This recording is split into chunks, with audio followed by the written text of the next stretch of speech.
Hello and welcome. My name is Jess and you're listening to Legaltini, your very own sip of law school. The goal of this podcast is to give you just a taste of what it's like going to law school. Whether you're already in school, considering it, have a loved one currently experiencing the fun that is law school, or you just want to follow my journey, I'm so glad you're here. You can also follow me on Instagram at legaltini_podcast and check out my website legaltini.com. And if you enjoy the podcast, don't forget to rate and review below. Grab your Legaltini and let's take a sip.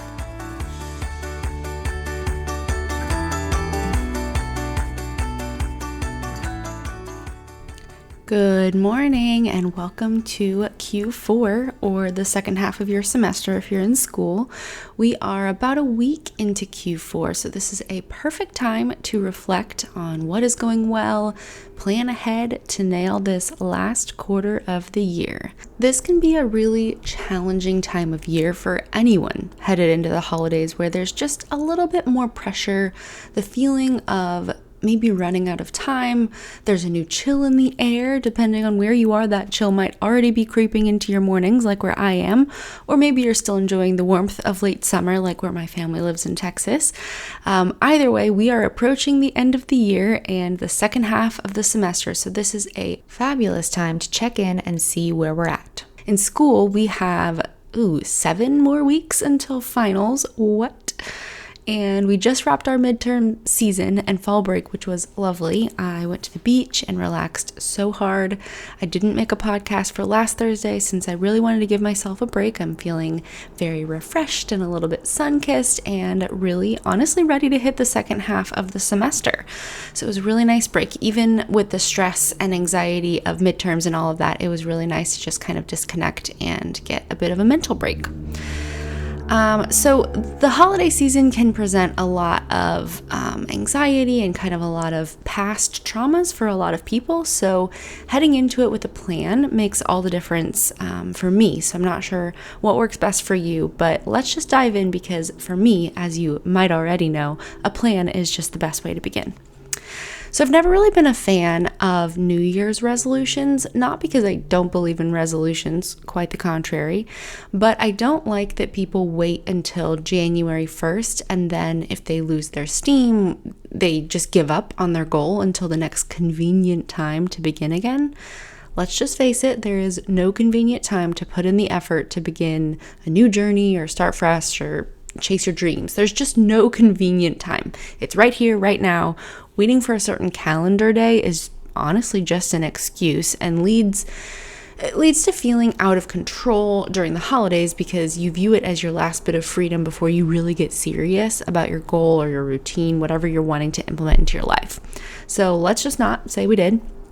I'd rather spend some time now reflecting on how I'd like for my next few months to look and feel in control and balanced heading into the holidays and final season. Obviously feeling in control is fleeting because we are not in control. But when you have a plan and when you make a plan in the way that I will shortly recommend, it just helps and it just makes you feel a little bit more like you've got your wits about you heading into this stressful time. So let's talk about that. How do we approach seasons of intentional stress and also some unintentional stress with clarity, with balance, being collected? How do we approach it that way? So here are the 5 things that we need to focus on right now. We need a clear goal, which basically means just don't wander aimlessly towards the future. Envision what you want it to look like, understand what your actual needs and wants are for that future state. And understanding that is actually a lot more complicated than just kind of off the top of your head thinking about what you want. It takes some kind of soul searching and some effort and some time on your part. And this piece is actually so important, because if we don't actually listen to what our needs are and what it is that we're missing or lacking or what our bodies are craving, if we don't listen to that and create a goal based on that, whatever goal we set is not going to fulfill us. It's not going to sustain us. We're not going to feel filled up by it. It's just going to feel sort of empty, and you'll wonder, I guess it's not working.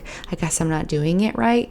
And it's not that you're not doing it right. You might be completely successful in whatever that goal was, but if you don't set the right goal, if you don't really nail down what it is that you want and what your sort of missing in life, your goal won't fulfill you.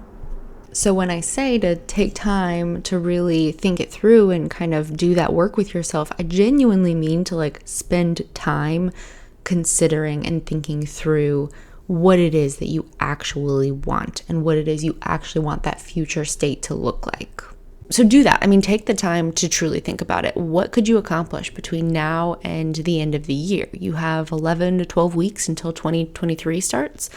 What could you knock off your list? What could you start that you never thought you would be able to start? What could you do 12 times, meaning once a week, that would make a really impactful change in your life?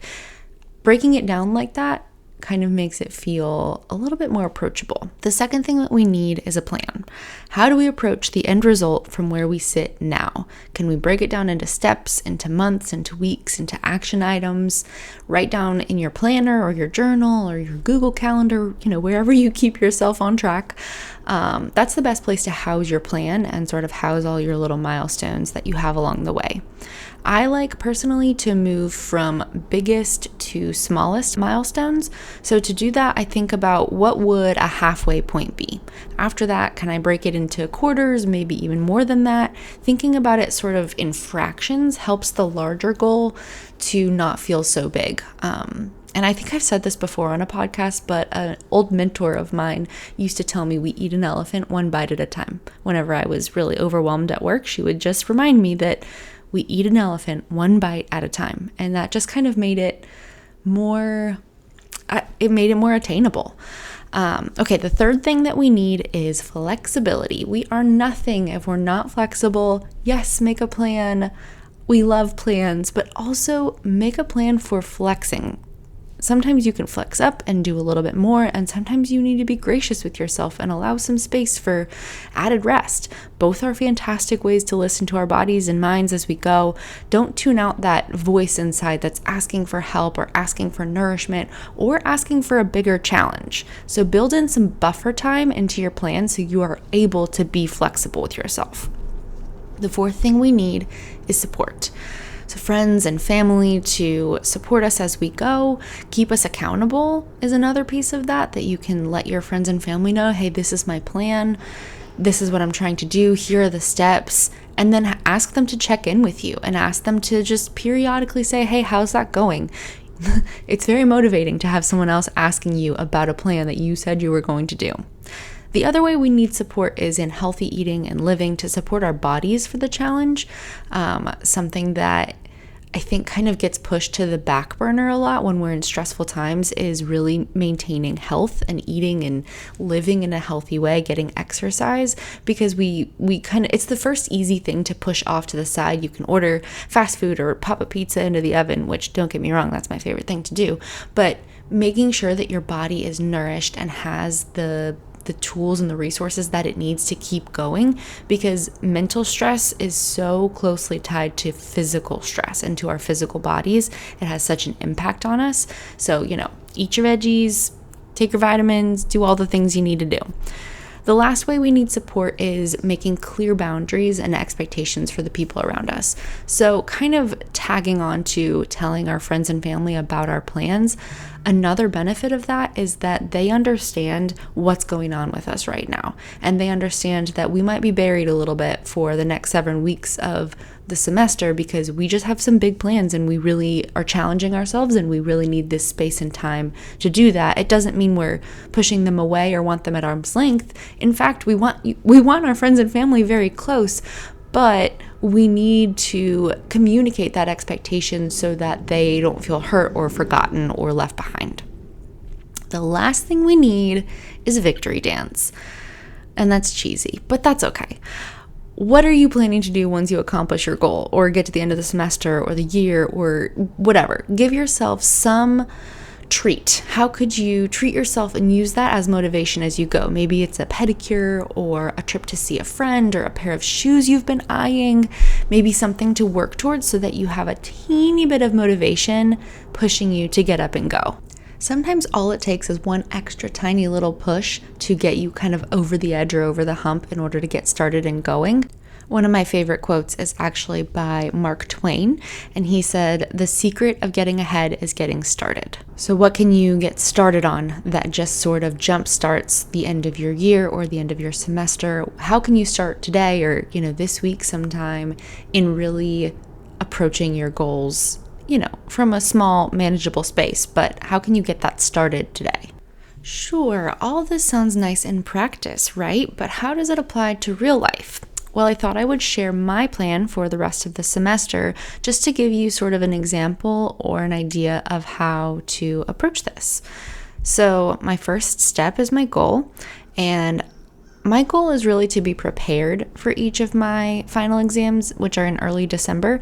And the reason I don't want to say I want to ace them or be first in my class, which by the way, that's called booking the class in law school. And the reason I don't say that is because I don't care so much about those metrics. Sure, that would be amazing, and definitely I'm trying to do the very best that I can, but I care about how I feel taking the exam, and I care about learning the material. Obviously, want to pass, want to do really well, but those things will follow if I work towards the goal of feeling really prepared for each exam. Does that make sense? The second thing is that I need a plan. So there are 7 weeks left in my semester, and I have 3 doctrinal classes and 1 legal research and writing class. So I broke down the 7 weeks into, bear with me, this is kind of complex. It's not at all, but it feels difficult to explain.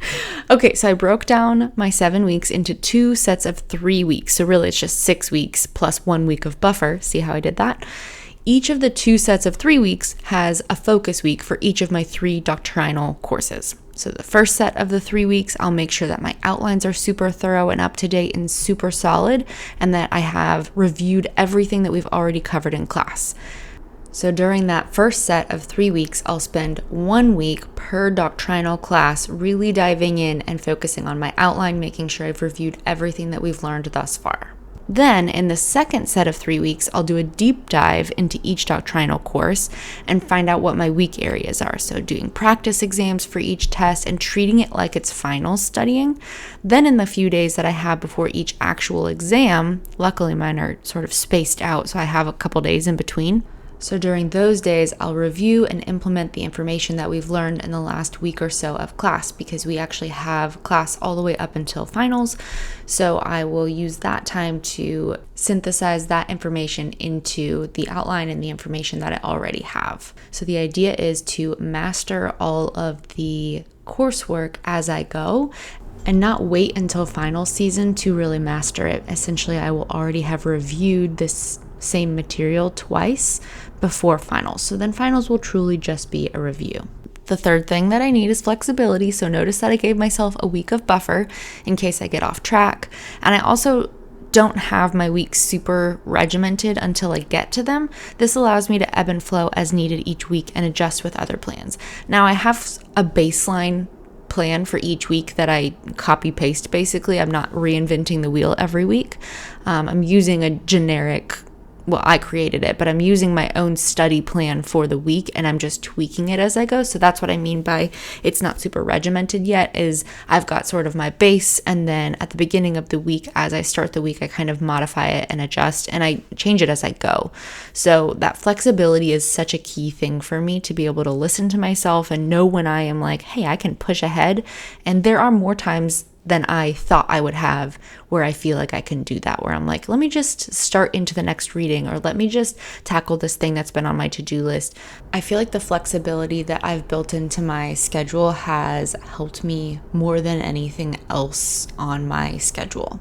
So for example, I have class Friday morning and then I have nothing after that. So instead of viewing it like my weekend has just started at 10 a.m., which would be amazing, but instead of viewing it that way, I have a spacer on my calendar that is just makeup time, and I end up using it every week. So it's not like I don't use that time, but I don't plan anything specific for it, and I just allow it to be whatever I didn't get to. And that way during the week, if I'm like, I just don't, feel like doing this, or I don't have time to do this right now, I have a place to move that block of time. And it's not just meaning that I'm going to be up really late one night trying to work on it. It's built in fluff, and it's worked really well for me. The fourth thing that I need is support, and I'm sharing my plans with my family, with my boyfriend, my classmates that I study with, so that I can get support and be held accountable and set boundaries for people that are impacted by my plans. It's important, as I said before, to let your friends and your significant others know what your time is going to look like so that they can support you, but also so that they can keep an eye out for signs of burnout. The conversation starter of, if you see me drowning and losing my mind, please remind me to breathe and provide chocolate. It's a great way to intro into a chat about how you can best be supported if you have any specific ways that you can think of that you need to be supported by the people around you. My school friends like my plan, and they're actually joining me on the plan, so it'll be great to have company along the way. We're all going to kind of like share what we're doing and how we're doing as we go along and hold each other accountable. And then the last thing is my victory dance. Currently is that I'm planning a trip home to see my family in December, which I'm so excited about because I haven't seen them since I moved to North Carolina, and so it'll just be really wonderful to get to see them and get to spend some extended time with them, which is not something that you generally get to do when you're an adult. You don't really get to like go for a week and just like hang out. Well, sometimes you do, depending on your job, but I haven't seen them and I'm super close to my family. So I'm very excited to go home and do that. And so that's definitely a victory dance for me, to be able to have that sort of in the back of my mind, that I know I'm working towards something. And I also have a couple planned self-care activities, like getting a facial and a pedicure along the way, to keep me remembering balance and appreciation for the hard work that I'm putting in, because this is no small feat. This is not nothing. I want to really kind of find joy in it and remember that this is something I wanted and something I intended to do. And doing little victory dances as I go along is a great way to do that. My sister is also coming to visit me this month, and so I'm very excited. That again goes back to that flexibility where I'm able to sort of flex that week and make sure that I get to spend some quality time with my sis. So I'm excited about that. So that's my plan. And it didn't take all that long for me to write this out and to break it down into actionable steps and something that I can track myself on and something that I can make sure I'm keeping on track with. Circling back for just a quick recap here, the things that we need heading into the end of the year, the holiday season, the end of the semester are a clear goal, a plan, flexibility, support, and don't forget your victory dance. Well, that is all that I have for you this week on Legaltini. Thank you so much for listening. If you enjoyed the podcast, please don't forget to rate and review below. Find me on Instagram at Legaltini_podcast and check out my website. Lots of resources on there for you, legaltini.com. Thanks so much for listening. This is Legaltini, your very own sip of law school.